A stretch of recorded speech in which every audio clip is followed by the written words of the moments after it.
Hi everyone, this is a video lesson for part 2 of the scene rewrite practice.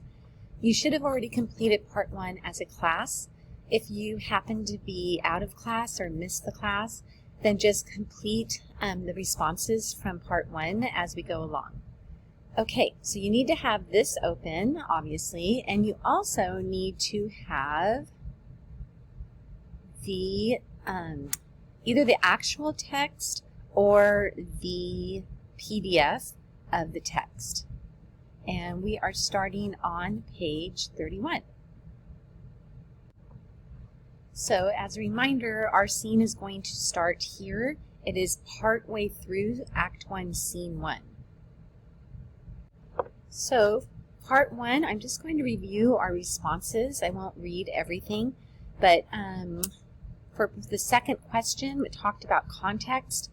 And we decided that because it was partway through Act 1, Scene 1, and where it started, we will need to describe what happened in the first part of the scene and introduce who the characters are.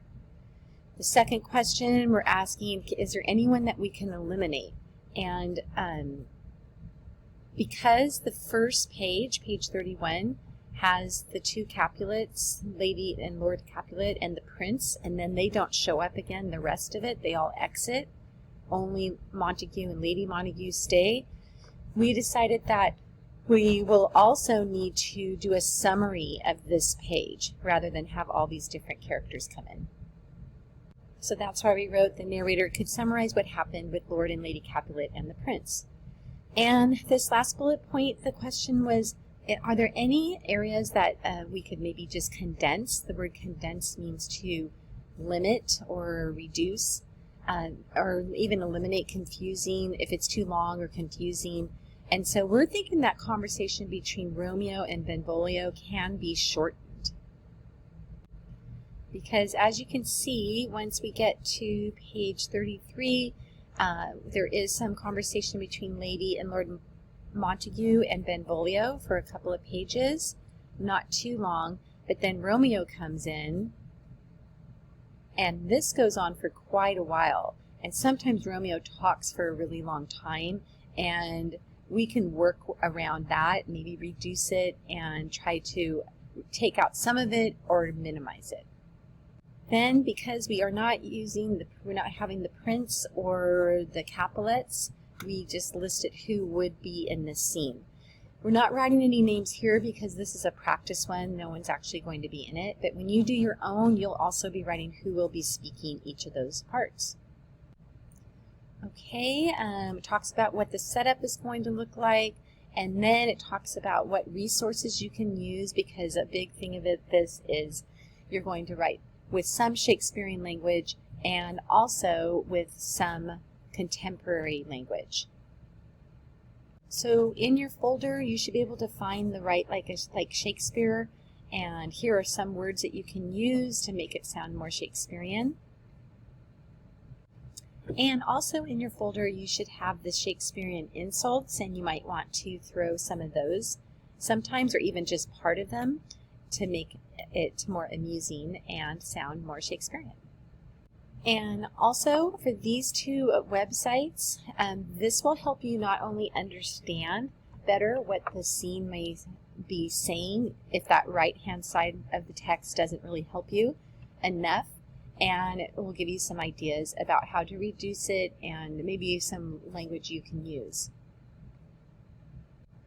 Okay, so let's scroll down here to where it says Part 2. Okay, so for part 2, this is the practice one, so you're going to again put in Act 1, Scene 1, and the page numbers. Then I'm just going to copy and paste from above who the characters are. And we're going to start, as the part 1 explained, with the narrator, and the directions are: narrator introduces the cast and characters and explains the context of the scene. So now, because we decided that the very first part of our scene, we're just going to have the narrator explain it, then we have to do 3 things. We have to have the narrator introduce the cast and characters, explain the context, and then summarize the start of the scene. So I'm going to ask that you copy what I write here and I'll read it really quickly while you're copying it, and you might need to pause the video. So I just wrote here, reads the casting characters, which is from this box above. You need to say who is in it and who is speaking that part. Then I said, prior to this scene, those knucklehead servants of Capulet provoked a fight with servants of Montague, since the two families have had an ongoing feud. Benvolio, a Montague who is really chill, tried to stop it, but Tybalt, a major hothead, a Capulet, kept it going. Officers and other citizens came in to stop it with clubs and pikes. So this was all explaining the context that they needed to know before our scene started. You can see that I'm using some informal language and trying to engage the audience. Then it says our scene starts after the old lords and lady and Capulet and Montague were about to jump into the brawl. So this I summarized. And then, but the Prince Escalus entered with his minions and was furious. He yelled at both old Montague and Capulet about how he is tired of how their families have caused too much trouble in the city and with all the fighting between them, and has disrupted the peace. The prince declared that if it happens again, they will have to die. Then he told everyone to leave. Just Lord and Lady Montague and Benvolio are left. Benvolio explained about what started the fighting. Let's pick up the action from there. So just to clarify, on page 31, the narrator summarized all of page 31. Then when I looked, you have to skip page 32 because that's the left-hand side. And then I decided that this whole section here, I did not need to write it out, so I also had the narrator summarize that. So the scene's going to pick up here. Now I'm going to be reading, I won't read it out loud, but assume that I've been reading through the conversation with Lady Montague, Benvolio, and Montague. That goes on for about 2 pages before Romeo enters. So, before they exit. So there's a couple of pages there, and as I was reading them, I didn't always understand what they meant. So I went to the Spark Notes, which is the link up in part 1, and I read through that.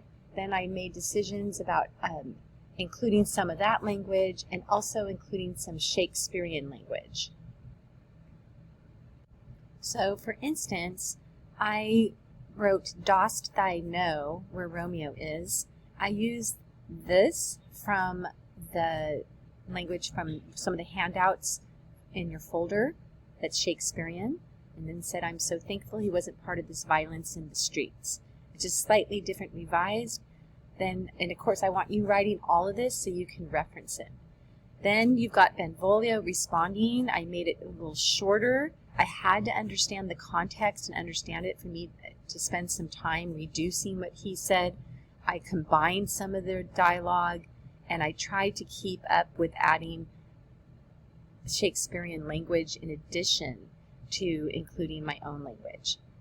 I took it all the way down here to where Montague says "good luck," and then Benvolio says "good morning, cousin," and Romeo says, "Oh, is it morning?" You need to read through this whole exchange between Benvolio and Romeo before you start making any revisions.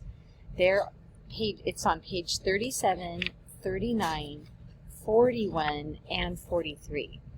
Use your Spark Notes and Schmoop, or maybe you understand it and you don't want it to be as long, and you want to add some of your own wording, and maybe even add, because remember this side does not use the Shakespearean language, so you need to add some of that.